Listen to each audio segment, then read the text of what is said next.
Change Talk session featuring Mr. NDG from Ontology. Ontology is a multi-chain collaborative ecosystem and trust platform. So without further ado, let me pass the stage to Mr. NDG, please. Okay, thank you, Christian. So hello everyone, welcome to Invest Asia. My name is Andy, co-founder of Ontology. In general, my presentations are all about technology, the new features, and creating products. But today, I choose a serious topic about competition and survival. So I will not introduce Ontology and its platform as technology, as too boring. I have introduced a lot of times. So I want to share my thoughts over the past few months. Okay, here we go. First of all, let's see the trend of this year. Many public chain projects went live this year. How many chains?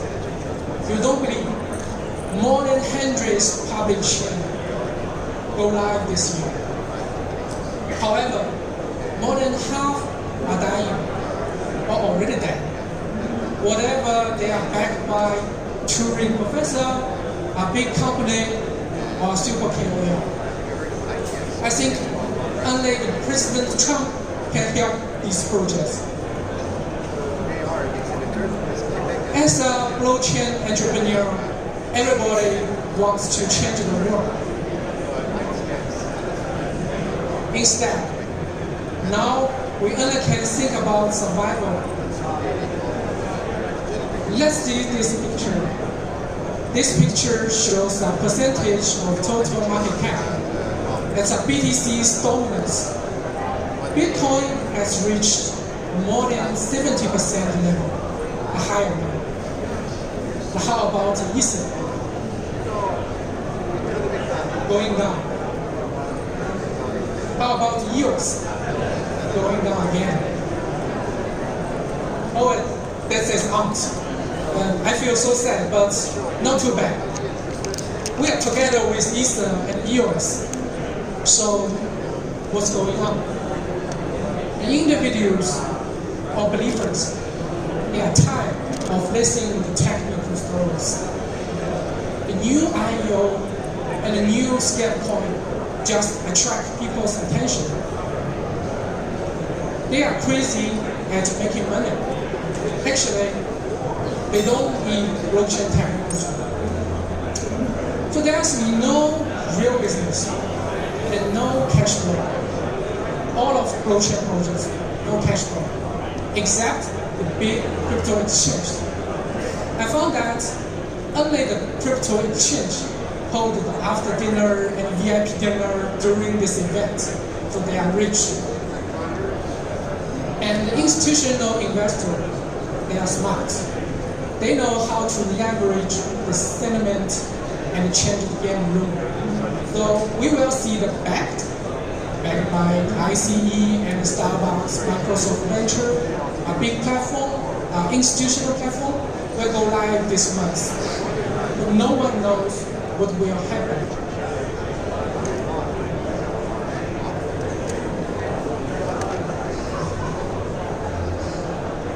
So, if you are working hard on developing or improving your, what we are facing is that some of the blockchain team, they claim they are using blockchain.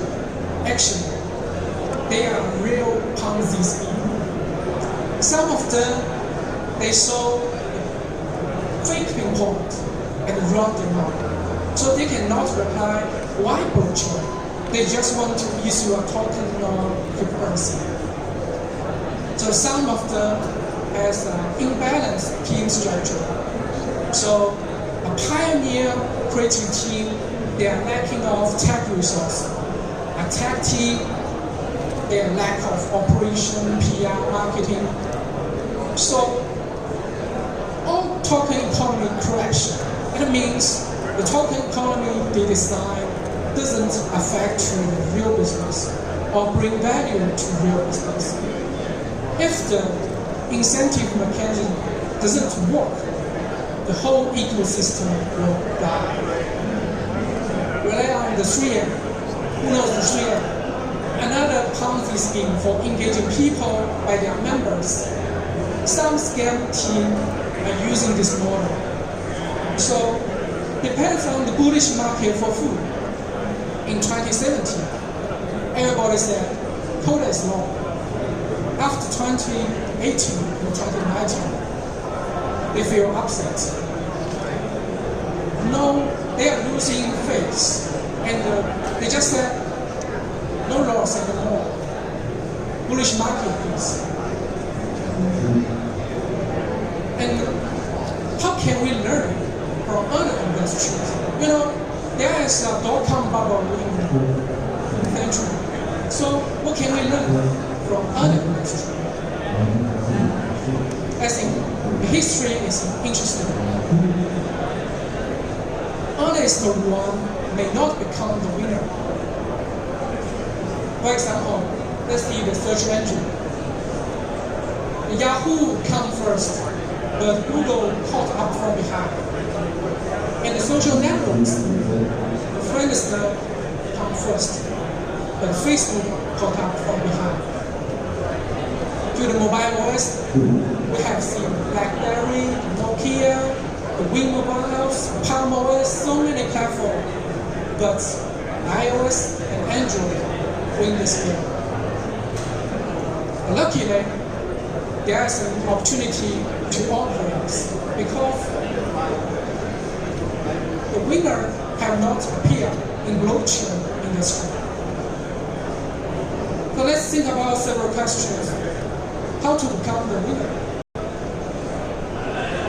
We have made several stories to be a winner, but why our stories was broken? You see the tech story, the debt story, the equity story. At current stage, blockchain has not any massive adoption of killer app and full of doubts. Okay, that's a list of the issues we met.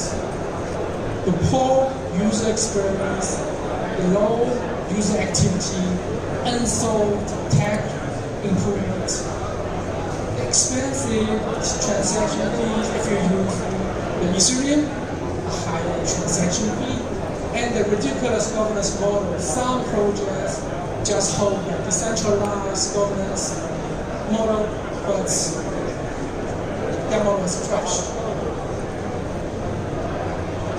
Let me explain more. We consider blockchain as a next generation infrastructure. We hope the new tech features will bring future to the whole blockchain industry, to the whole ecosystem. However, we've heard so many jargons before, like the shardings, layer 2, the state channel, the scalability, the interoperability, the zero knowledge, the Wimbledon, so many tech words. You know, if you are not a geek, you cannot understand these kind of tech words. A common person don't know where is key, so it will not help any kind of application to go mainstream. Of course, there are still some person who think that blockchain technology is not mature enough. Even we have these all tech features, the blockchain hasn't gone mainstream. Then, we start to believe that that is future. In fact, the debt screw up. Let's see the data statistic. It's from the debt radar. We found that average 10 users per debt. The best DAU is 3,000 users. Around $1 million transaction value per week. But most of them are come from watchable. So what did you see from some platform like EOS and Tron? Only the gambling, right? only the gambling can help some small debt team to create revenue and make them survive. So the question is, how do blockchain participants can take revenue and survive? I think it's time to go back to the reality and think about the solidity of business. So I have done a research about which kind of new product will attract end users. With the increased competition in the market, who will win the love from the customer? There are 5 perspectives and its relevant strategy. They are the initial, the low pricing, the surveys, and the simplicity, and the fragmentation and engagement. For the youngest person, they want to choose the different vendors product. Why? Because the youngest person want to try new things. They want to have a look and try new things. But the oldest person, they want to choose the reliable and familiar product. So they don't know the blockchain, private key, or crypto, but they will not use any blockchain app. Somebody want to choose the lowest cost one. Another part, they want to choose the best service and user-friendly. But most of them will choose the platform with massive users, like the BAT and FANG provide a platform. Because they want to use a super app, a one-stop super app. It's simple. You can use any you want the service within one app. So in order to meet the demands with end users, we want to choose to offer the best service and user-friendly product. Therefore, we released an improvement proposal called Genesis 2.0 package. So everybody knows the Noah's Ark. The Noah's Ark will carry our hopes and creatures. Well, what is our hope? Our hope includes the United Network Initiative and a mixture of DeFi with DeFi. Fusion staking and an institutional focus project. Meanwhile, we will evolve into an incubator open platform that we can educate, design, consult, and deliver the value to enterprise. The first is United Network Initiative. You can consider as a cross-chain alliance as a boat. So we had invited the regional public chain leading project as founding member. It looks like Libra Association. And now we have the Ethereum Classic Code, the NEO, Icon, Zelica, and some other projects. Right now, the prototype chain is already released. And we will launch the mainnet in Q4. So it's still acceptable for top 50 chain projects. You and I can simplify the best ways to implement the blockchain application across all mainstream platforms. So what's the benefit? It will help you to lower the barrier. If you are a traditional developer, you can choose your familiar platform, you can choose your familiar language. Well, it will help you to lower the barrier. 2 steps to enter into digital economy and convert into a real DeFi program. Anyone with a smartphone, you can take a loan with fully risk controlled by algorithm, access the leverage, or invest in derivatives with at least $0.01 US. So It's a real inclusive finance platform.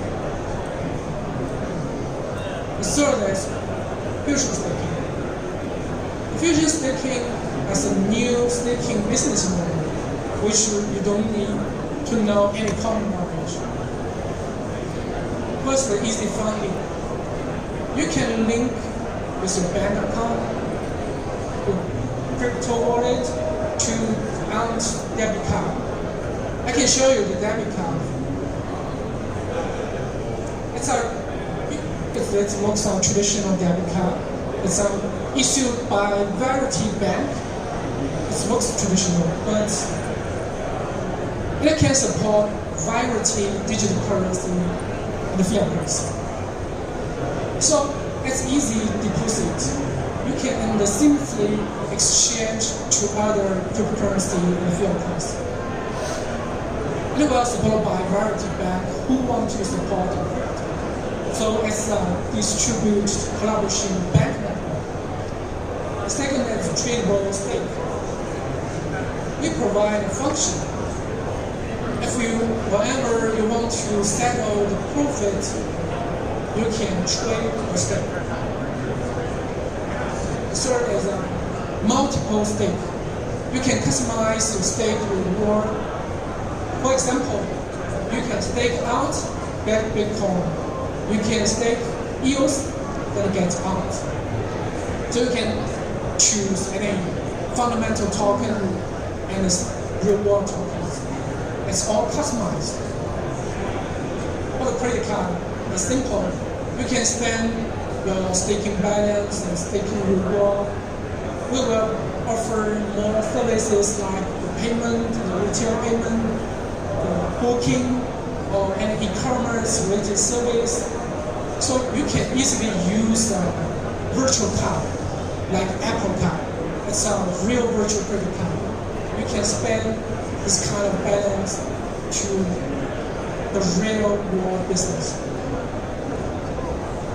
Certainly, you can lend some token based on your stake balance. So it's a fusion staking, it's a full stack staking solution. Next is an easy way to get institutional focused product. We will launch a digital asset portal for Fortune 500 group company and listed company in Q4. This platform will be backed by enterprise custody service.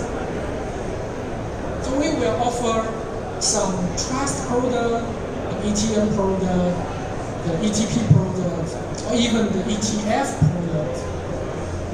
So we help some traditional company to enter into this area. But we can also offer a basket of regulated stablecoin. We have already issued the stablecoin Paxos with the Paxos Trust Company, and we may support USDC in the near future. So a basket of regulated stablecoin is incoming. So you can consider we will play the role as a crypto PwC in the near future. The last is about IEO. 5 of the top 25 IEO, like the fully marketing, the token economy design, the listing, the regulation, or development support. We want to help our eco-partner to cooperate with each other, and we want to help the traditional company to transfer their traditional business to distribute the new type of business. By the way, all return will be used to buy back the warranty token. Actually, right now, we have already bought back 5 million warranty tokens.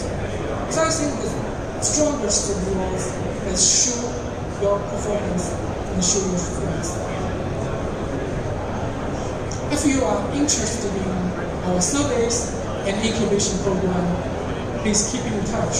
So we are open to every participant. Thank you. Thank you all. Thank you very much, Mr. Andy. So before we end, do anyone have any questions for Mr. Andy?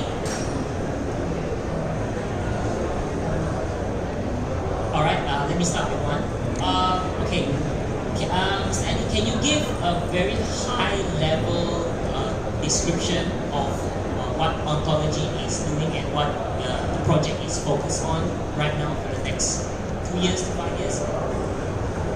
Right now, actually, the Ontology is a common platform.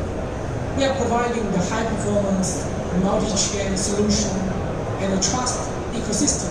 What is the meaning of the trust ecosystem? We are constantly providing common modules like the digital identity, data exchange, and some reputation system for the enterprise. But right now, we are focused 3 areas. The first is DeFi, like decentralized finance. The second is gaming.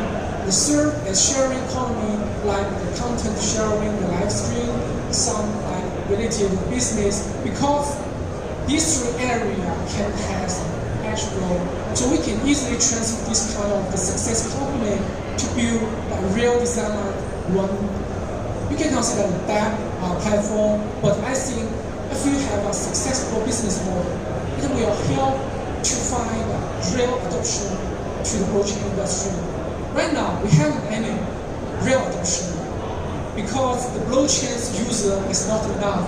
So I think the Facebook Libra project can help us to educate traditional people or any the consulting people to know the crypto, to use the blockchain service. So I think it's the right timing to help some traditional company to build a real decentralized business. Yeah. So we are incubator, we play the role as an incubator. Thank you very much. Anyone else? Any questions coming to mind?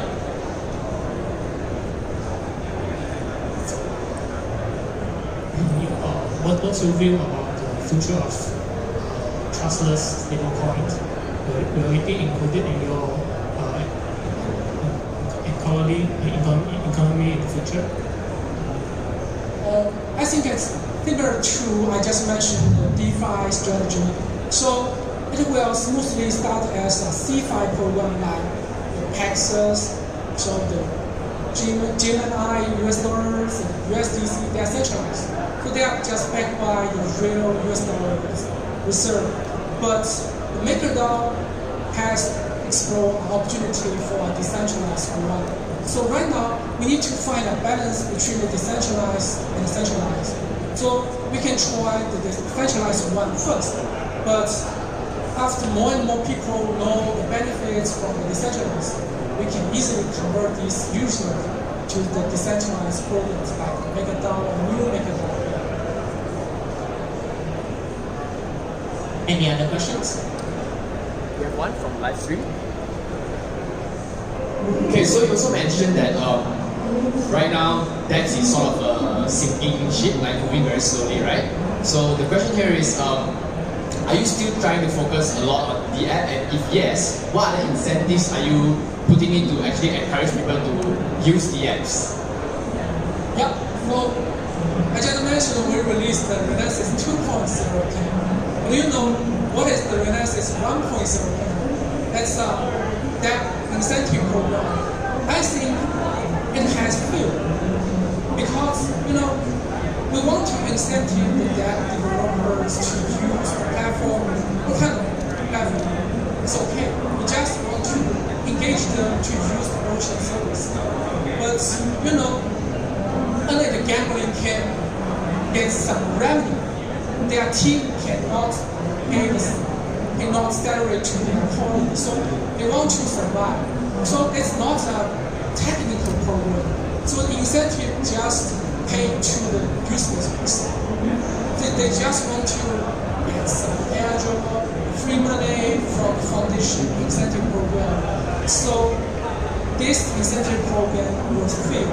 But I think we need to find another way to incentive the real developer. So we are working with the Move language that's provided by the Libra project. They want to build a Move platform. More and more traditional developers will use the Move platform. Actually, we are a common platform. We can support variety virtual machine like Watson, Move platform. So we can easily use our ledger plus flexible virtual machine. So after that, we will incentive more real users and real developers. Actually, we get some transaction fee rebate with developer and developer team. But I think after that, we will find a new business model for the developers. So we are incubator.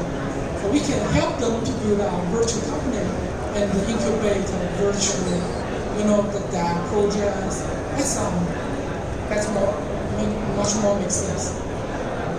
Thank you very much. Any other questions? Me too. I have a question, but it's not about oncology. I want your suggestions on the private investors. We all know the only Bitcoin is going up and all other coins is going down. There are many scams on the market. For our ordinary private investors, how do we select the right project to invest? What is your suggestion? How to spot a good project? Thank you. Okay, so that's the investigation. We want to choose a right invest strategy. So, previously, the Bitcoin and all altcoin is individual market. So, it's a kind of illegal marketplace. So, in some jurisdictions, we can trade Bitcoin and altcoin. In some jurisdictions, we cannot. So the previous trend is everybody follow the formula. So you buy, your friend buy. But it's driven by the individual. But the next trend is driven by the institutional. They want to follow by some strategic regulation policy like FATF just released AML rules to all global exchanges. So I have met with several big holding companies and the Wall Street investors. They said they only can invest in Bitcoin because only the Bitcoin is supported by enterprise custody service. So we want to build the institutional focus order step by step. So we build the custody and engage more investors. So there is not structure for choice the token, but you will find more and more mainstream coin will get listed on banks or some NASDAQ or big mainstream exchange. So the blockchain or the crypto asset will become an important part of the digital economy era. So let's follow some news or progress from US and Japan, some fast-growing countries. Let's see what will happen. Okay, we have enough time. Just one more question. Hi, Amy. Just wondering, can you explain what is stable coins? You mentioned it in your presentation. And also your prospect or your views. Where do you think stable coins prospect is going to be? Actually, there's 2 points. I think, the China government will release the CBDC, the central bank digital currency in the near future. And another type is the e-cash, special type of e-cash. So we find some US dollar backed stable coin. So in my opinion, most of the stable coin will die because they hasn't any liquidity. So you cannot use or trade this kind of stable coin. So I prefer a basket of the currencies like SDR or Libra coin. They are much more make sense because it's not a technical problem.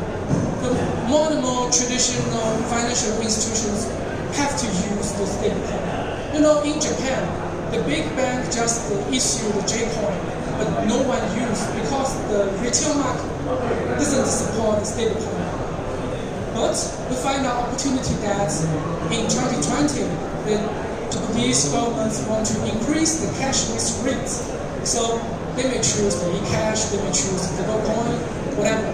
But we find that the stable coin we are much more related to global business as cross-border payment. So I think maybe a similar product like the Change. Everyone can applause for Mr. Andy. Thank you very much for the presentation.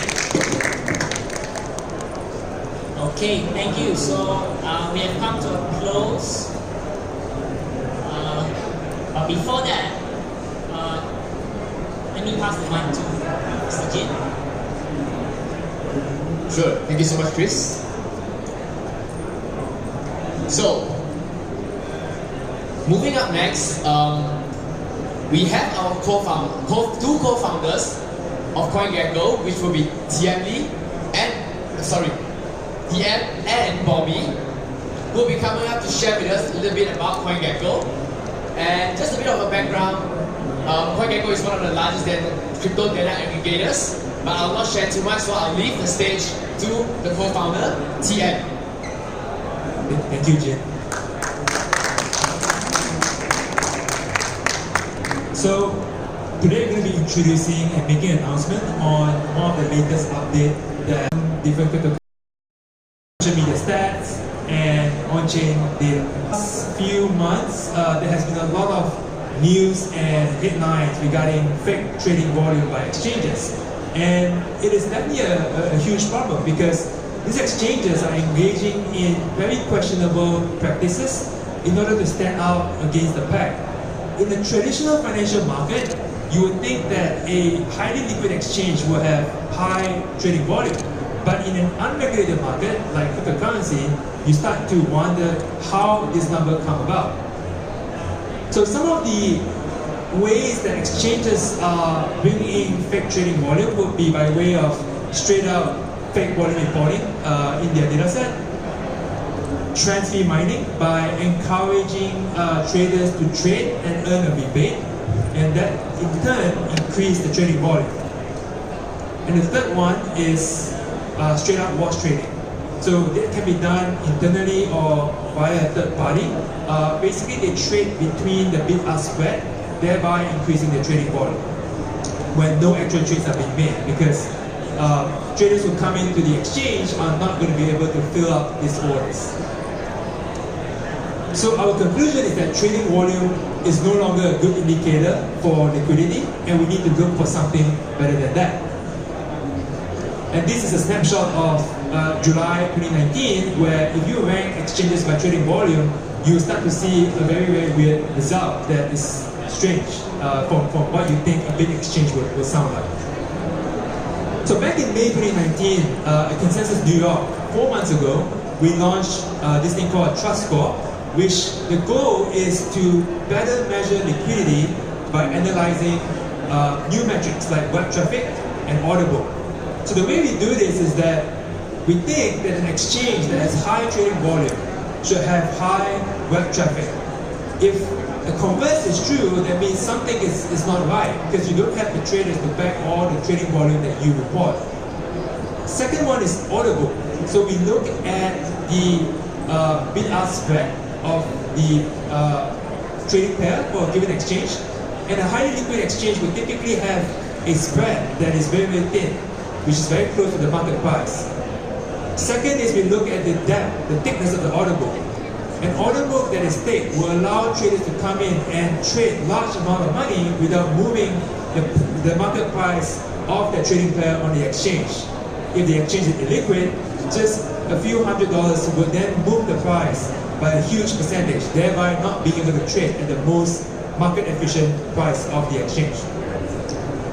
So we brought that in to TrustScore and apply that across a whole universe of exchanges that we track. And we saw a startling difference in page ranking, in ranking for the exchanges. And then same is true for the coin page. For every coin page, we have a list of tickers for exchanges. The result is also very drastic. So the point here is that we are measuring liquidity, and this has painted a pretty good overview on how liquidity can be measured by not just looking at trading volume. But then again, we start thinking deeper, because although the response has been pretty good, we thought that we could do better than just measuring liquidity. And the reason for that is we start to see a lot of headlines and news of exchanges shutting down, or exchanges abruptly getting shut down by regulators, or founders going missing. And this is bad because traders will have their funds frozen by the exchange or lost entirely. So we thought, what can we do to address these issues? So today, we're going to extend Trust Score beyond just liquidity. We're going to go 5 different metrics, and this is what we're going to use to evaluate exchanges, which will hopefully protect users on our side. Aside from liquidity, we're going to look at the scale of operations. So what scale of operation really means is that we look at not just the reported trading volume, we look at the trading volume in terms of web traffic to get a good gauge, to determine the size of the exchange. The next one is that we look at the order book size of all the trading pairs for a given exchange. If the order book is huge, then we are probably going to be able to tell that this exchange probably has high liquidity. The next one is API technical coverage. So we are integrated with 370 exchanges by way of an API. And for some context, an API, you can think of it as like a module that developers connect with to obtain data feeds like price, volume, or the market pairs. And it's also used by developers to write trading bots to trade automatically on the exchange. So we think that by looking at the API documentation or the API offerings that the exchange have, it gives us a pretty good indicator of how technically sound the exchange is and also how comprehensive the exchange provides. So one good example is that if you have an API that goes down regularly, that means that the automated trader is not going to trade that well in comparison. And the same could be said if it's an API that's always going down really often. How is it that their exchange trading engine will be reliable at scale? So we're using API as a way to gauge the technical competency of an exchange at a very, very basic level across 370 exchanges. The fourth one is cryptocurrency reserve. Now, the cryptocurrency reserve is probably a very key metric that lots of users or traders or customers will want to ask to figure out if an exchange is solvent or at least they're not trading on fraction reserve. But this information is very hard to obtain, as up to today, no exchanges will disclose this information. But what we are doing now is that we're working with this company called Crystal Blockchain, which is a subsidiary of Bitfury, where they do an on-chain analysis to analyze wallet data, and we're using this to estimate roughly what sort of reserve exchanges are holding. Now, this is definitely at beta. We have those headlines of exchanges shutting down and having no recourse for the traders and users on board. We hope that by being able to crowdsource regulatory compliance information by working with our partner CoinFirm, AMLT Network, we'll be able to better get all this licensing and KYC and jurisdiction risk information regarding exchanges, which will then help protect our users and also get the users to understand the kind of risk that they're getting into before they use an exchange. So this 5 metric beyond liquidity is what we are using to create this new version of Trust Score, and we just call it Trust Score 2.0, which is the next iteration of our ranking methodology. Now, the current ranking of our exchange on our website is based on number 1, 2, and 3, liquidity, scale, and API. Reserve and regulatory compliance are currently in beta, and we hope to have that included into the ranking methodology soon. If you come to our website at coinbird.com, you will be able to see the latest feature that we rolled out quite recently, a few hours ago, and you will see the exchanges being ranked with the new methodology. And if you dive into the exchange page, you could see a report card on how we are coming up with the scorecard, and you could see all the raw data that you would like to dive deeper in. So at the end of the day, our goal right now is to help investors and traders find the most liquid, the most reliable, and the most stable exchange that they can trade on at the best market rate. And that is the whole purpose of Trust Score, and this is just a start. We are hoping to continue to iterate and make it better to serve the global crypto community. And with that, I conclude this press conference. And if there's any questions, you can feel free to ask, and we'll try to answer them to the best of our ability. Thank you.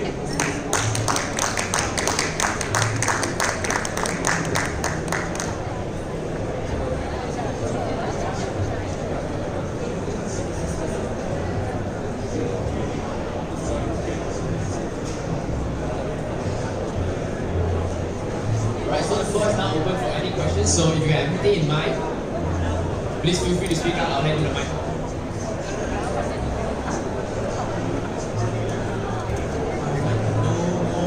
Trust score.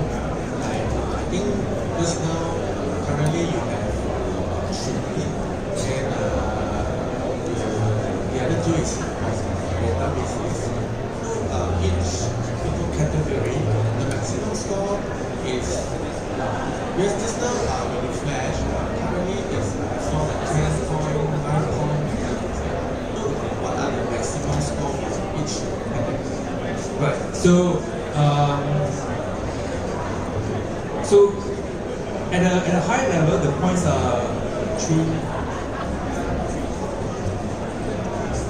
Okay, so I think it's currently 50% liquidity, 50%, 30% scale of operation, and 20% API. So it adds up to 100% at this moment. If you would like to get more information, we actually publish the entire methodology. So on this blog post, if you go to blog.coinecho.com, the first post right now, you will see the full methodology on how we actually come up with the numbers and also the composition. But at a very high level, I would say that the last two are not included. The top three, it starts with 50%, 30%, and 20%. Yeah.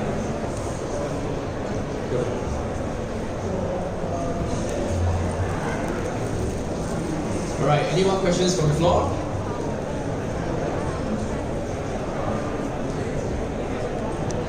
Okay, we're good? Yep. Alright.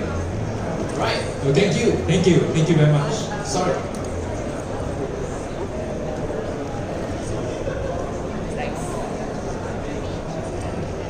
Hi, my name is Bala from Pantheon.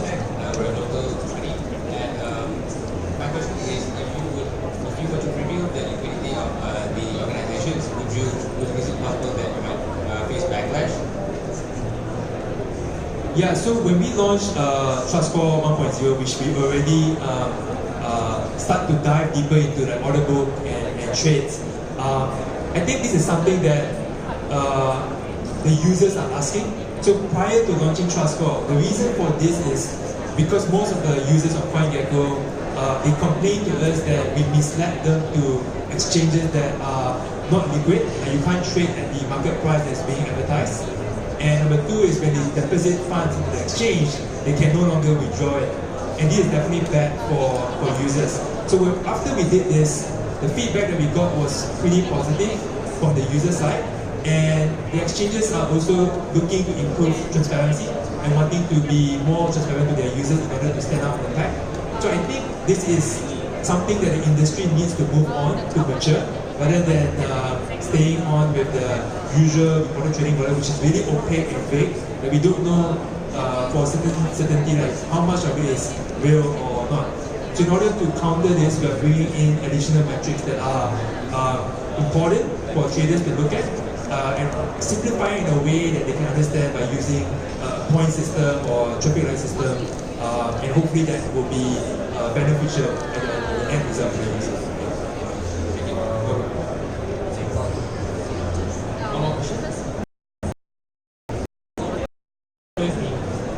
By using trading form?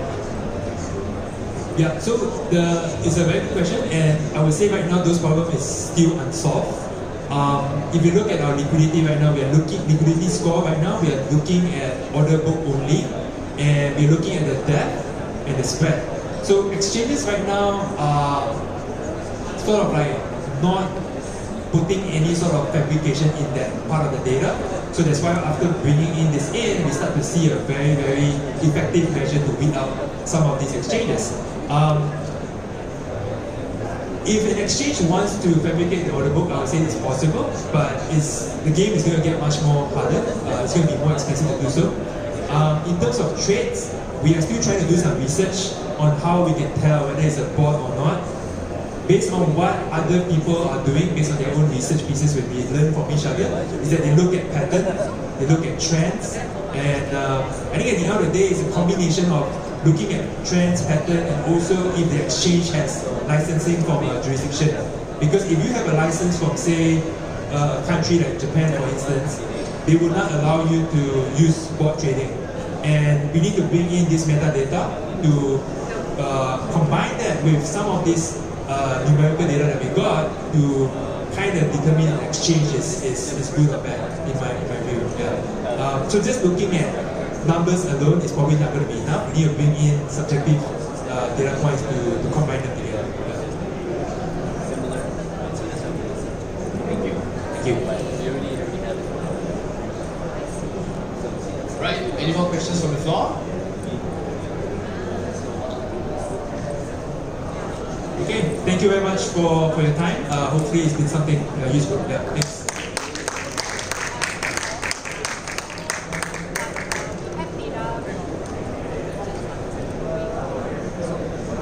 Alright, so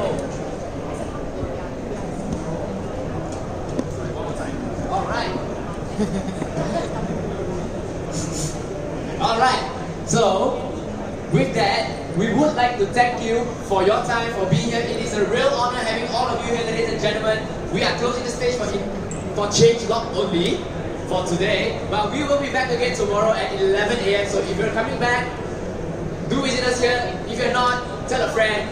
We'll be here. We'll be waiting for you. Warm welcome. So thank you very much once again for your time. It is an honor. It is a pleasure having you here. Thank you very much.